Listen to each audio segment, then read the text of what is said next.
Welcome to Illuminati Silver. We tell you the truth about silver. Today is Tuesday, the 12th of April, 2022. And we're seeing this morning that gold and silver prices are mixed ahead of later to be announced US CPI figures, which, if they vary from expectations, could have a significant effect on gold and silver prices. So let's take a look.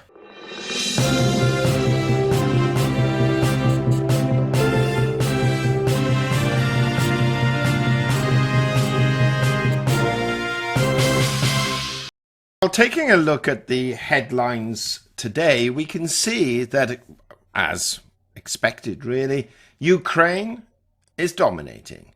Russia's seen widening eastern offensive this week. However, perhaps more pertinent in terms of how it's going to affect all of our daily lives, we can see European gas rises as orders for Russian flows via Ukraine fall.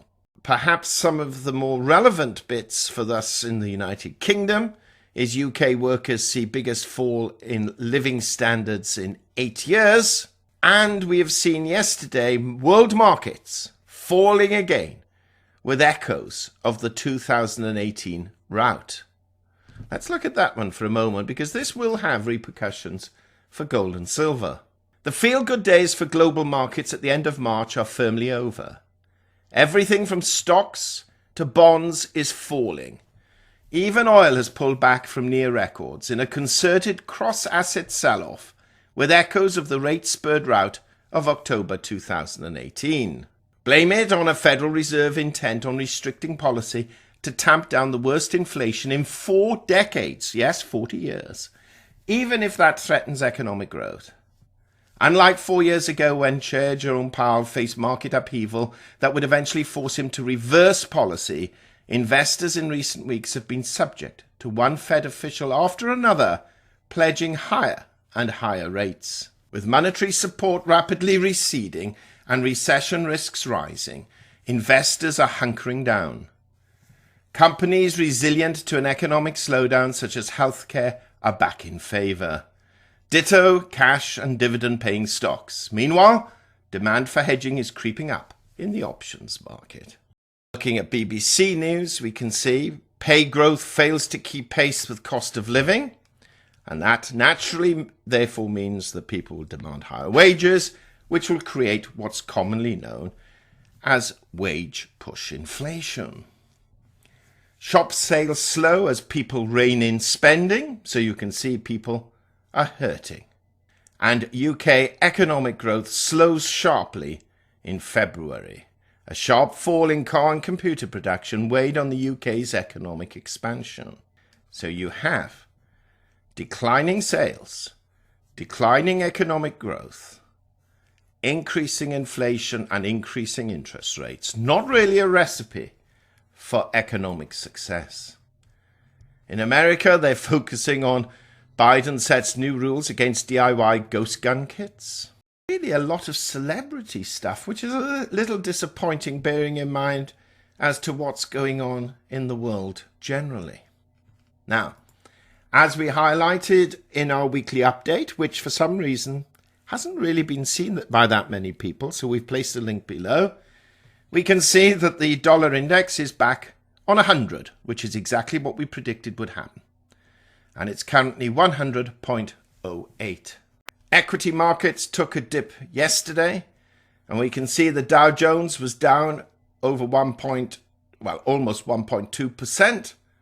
The S&P 500 down 1.7%, and the Nasdaq down almost 2.2%. Overnight, Asia Pacific mixed with the Nikkei and Topix index both down, but the Hang Seng and CSI up. And in Europe currently, and the time now at doing this is 09:46 in the morning, we can see that European markets are down somewhere between 0.7% in terms of the FTSE and minus 1.46% in terms of the DAX. Briefly at the economic calendar, we can see that today we have the NFIB Small Business Index, but the very important Consumer Price Index figures coming out in the United States That won't be long before that is revealed, and that could, in our view, have quite a dramatic effect on the price of gold and silver, depending on how far from variance those figures actually are. Looking at that, gold is currently down $2 at $1,955. It's been quite a turbulent day, really, because we've seen gold as high as 1969 yesterday, falling back to as low as 1941, and now resting somewhere in the middle. Silver is up actually 13 cents. It has been as high as 25.38 and as low as 24.82. So that's a 50 cents approximately variation, or 56 cents, and it's currently at $25.10. Now, as usually tends to be the case, whenever the Nasdaq falls, cryptocurrencies fall, and we can see that the crypto market has fallen over the last 24 hours by 4.5%. We have Bitcoin just struggling to hold on to 40,000. It did actually dip below at one point. And Ethereum holding just above $3,000. So overall, we have a scenario whereby markets are concerned, they're pricing in higher rates, higher inflation, and potentially lower economic growth. How will that fare for gold and silver prices? A lot really does depend on the view that traders take. If there is a flight away from equities and cryptocurrencies, then arguably the money will either go into cash, but that's dangerous because inflation is high, so the real value of your cash is diminishing. They're coming out of bonds still. So you've got a scenario here whereby people are going to say, what do I do with my money? Some will argue it will go into gold and silver. But of course, if interest rates are going to go up, then that will act as headwinds to gold and silver. We ourselves are frankly sitting on the sidelines waiting for a better moment. Having said that, Russia and Ukraine, if that situation was solved overnight, we would see a tumble in gold and silver prices because we have that risk factor built in to the current price. If, of course, that situation worsens, then we'll see a further rise in gold and silver. So we have these competing forces, which are incredibly difficult, in fairness, to actually be able to assess in terms of which ones will dominate and at what time.